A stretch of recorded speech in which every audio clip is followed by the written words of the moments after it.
One of the questions I get asked the most frequently is it buying a property for the sole purpose of renting it out in Denmark a good deal? I'll be telling you my take on this. Is it a good investment or not? What are all the rules and regulations, taxes and so on you should be aware of? And what are all the potential catches? Let's get started. Buying to rent in Denmark, in my opinion, is not a good deal. I don't recommend it. And this is specifically for three main reasons. The first one is that taxes are too high. Surprise, surprise, it's Denmark after all. And specifically, you will be paying personal income taxes on all the earnings and profits of the rental. This means that you could be up to 40 or 50% of your earnings going to scat. This is, surprise, a lot of money, right? And in practice, what it would mean is that, let's say you rent a place for 12,000 krona. Your costs of operating the place, so your taxes and your higher foreign cost and your interest and so on, is around 8,000. This leaves you with 4,000 that you could say have as a profit, but out of those 4,000, out of that, you'll have to pay half of that to scat every month. This again adds up to a lot of money. If you want to understand the nitty-gritty and get into the specifics of these numbers, I have prepared a sheet on understanding cash flow of owning an apartment, and there's a link to that in the video description. But as I said, this can add up to a lot of money. The second reason why I don't recommend to buy to rent is that you will have to pay capital gains on depreciation of the asset if it's not your primary residence, meaning that if it's a place you bought to rent. What this means in practice is that if you bought a place for 3 million, you put it for rent, and after a while you sell it for 4 million, you'll have to pay taxes on this million. And this tax that you have to pay, it's called capital gains. And in Denmark, this is the highest capital gains tax in the world, and it's around 40 to 50%. So you made $1 million in profit, looks good, but then you have to pay 500,000 to scat just because of that, because of the way it's set up in Denmark. This is crucially only when it's not your primary residence. If it's your primary residence that you're living in, and then you bought and then you sell, you will not have to pay capital gains. If there's one good tax deal in Denmark, that it is. But then it's done in a way so it's only when it's your house and you live there. If you all of a sudden buy a place, rent it out, and then sell it, this opt-out doesn't work, and you'll have to go and pay the full 500,000 or 50% depending on the case, right?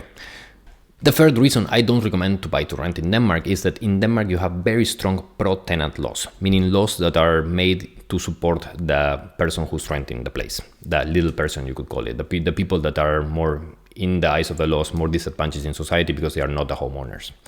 Specifically, these laws go in many ways. I want to highlight two. The first one is that there's rent control in Denmark. There's a whole video I made about that you can find over here, but the gist is that you can't put the price for the rent that you want for most properties. There are some exceptions, but by and large, for most properties, there's a set limit on how much you can rent a place for.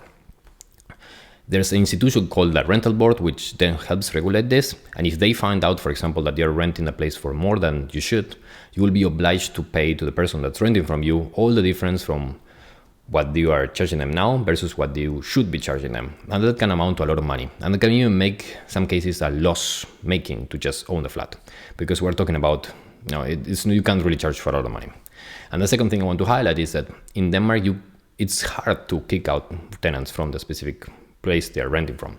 So if you have a tenant that has been living there for more than 2 years, it's nigh impossible to get rid of them. It's very, very hard. Of course, there are rules and regulations and so on, but it's not that you can just send a letter and say, hey, in 2 months you need to get out of here. It just doesn't work like that. Again, very pro-tenant laws in Denmark. Last side note as well is on Airbnb. So if you're thinking that rental taxes in Denmark are complicated, the rental laws are too complicated, you just want to go on Airbnb to tourists, and maybe that's easier and more financially better. What you want to know here as well is that in Denmark, Airbnb is also taxed. Denmark has been the first country, as far as I know, that has a direct connection between Airbnb's systems and the tax authority systems, so in our case, SCAT. And in practice, it means that in Denmark, you can rent out your place in Airbnb as much as you want, but only the first 28,000 krona that you earn from Airbnb will not be taxed. Everything else, so every earning that will come on top of that, so if you rent more than a set amount, that if you, let's say, want to do this as a business, you will get taxed as personal income. And again, this can add up to a lot of money. So makes it Airbnb good if you want to rent out your primary home when you're on holidays, but not good if you want to have a place to rent, then Airbnb it all the time. So in conclusion, this doesn't mean that buying to rent it's an absolute no-go. These are my views on why I wouldn't do it, but there could be certain cases where it might make sense for someone to do it. But by and large, for most people, no, you're better off doing something else. What that something else mean? What can you do with your money if you have money and you have capital and you want to put it to work?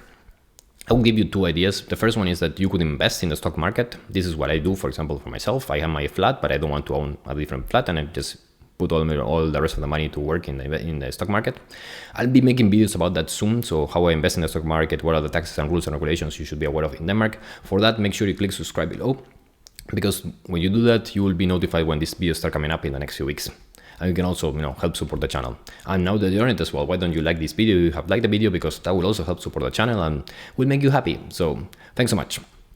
And the second point beyond investing in the stock market is that you could also look into investing abroad, investing in real estate abroad. There are a lot of labyrinth of rules and regulations you should be aware of, because you will still have to pay on taxes in Denmark. There's still a lot of things you should be aware of. It's a complex topic for a lot of different videos, because it's a long and complex topic. But the gist of this is that there will be better rules and regulations and better, more pro-owner laws in other countries than in Denmark. And maybe it's better to put your money to work there or not. You'll have to pay taxes in Denmark on part of it, as I said, but by and large, you'll be good. So that's it for now. Next up, I suggest you click this video over here where I explain all the expenses you'll have as a homeowner in Denmark, buying for yourself or buying also to rent. So something to keep in mind. With that, thank you for being here and all the best.